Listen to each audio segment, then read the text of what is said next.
Hello everybody. पिछले video में हम लोगों ने देखा था चेन सर्वे। आज का वीडियो में हम आपको बताएंगे कि हॉरिजॉन्टल एंगुलर मेजरमेंट कैसे किया जाता है। एंगुलर मेजरमेंट हमारा कंपास सर्वे के द्वारा किया जाता है और एंगुलर मेजरमेंट में या तो किसी भी मेरिडियन से हॉरिजॉन्टल एंगल का मेजरमेंट को हम बोलते हैं एंगुलर मेजरमेंट। अब यहाँ पर मेरिडियन दो प्रकार की रहती हैं, एक ट्रू मेरिडियन रहता है और एक मैग्नेटिक मेरिडियन रहता है।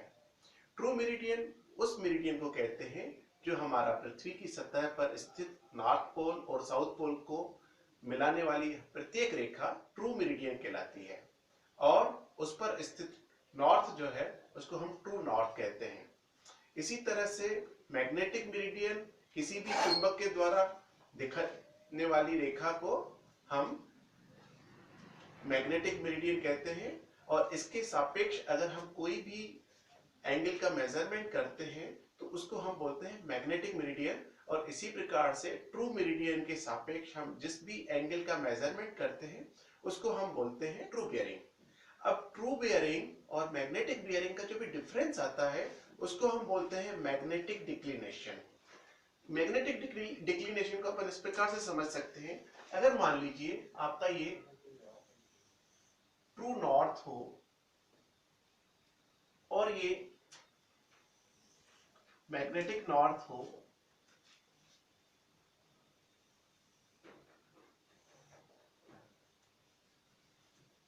तो ये बीच का एंगल डेल्टा, इसको हम बोलते हैं magnetic declination.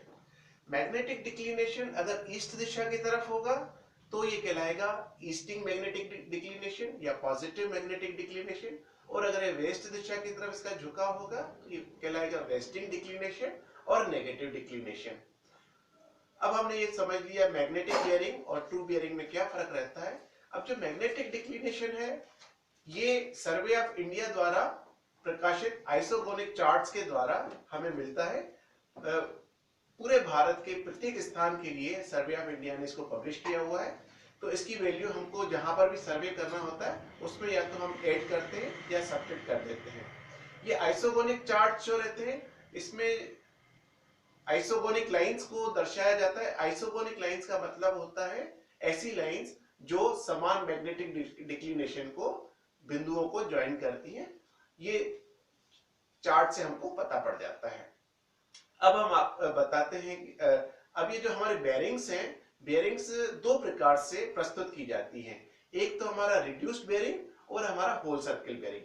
Whole circle bearing जो है 0 से लेकर 360 डिग्री तक इसका नाप होता है और ये हमारा जो है नॉर्थ दिशा से क्लॉकवाइज डायरेक्शन में मेजर किया जाता है। इसको नापने के लिए हमारे पास जो कंपास है उसका नाम होता है प्रिज्मेटिक कंपास।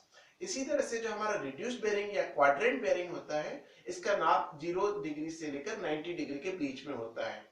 अच्छा, इसको हम जो है साउथ दिशा से भी नाप सकते हैं और नॉर्थ दिशा से भी नाप सकते हैं और क्लॉकवाइज भी नाप सकते हैं और एंटी क्लॉकवाइज भी नाप सकते हैं, जो भी कम हो। इनको हम क्वाड्रेंट बेयरिंग में कन्वर्ट कर सकते हैं, क्वाड्रेंट बेयरिंग को हम रिड्यूस्ड बेयरिंग में भी कन्वर्ट कर सकते हैं। आइए देखते हैं कैसे। ये होल सर्कल बेयरिंग, ये नॉर्थ, मान लीजिए हमारा कोई लाइन ए बी, इसका होल सर्कल बेयरिंग है थीटा डिग्री।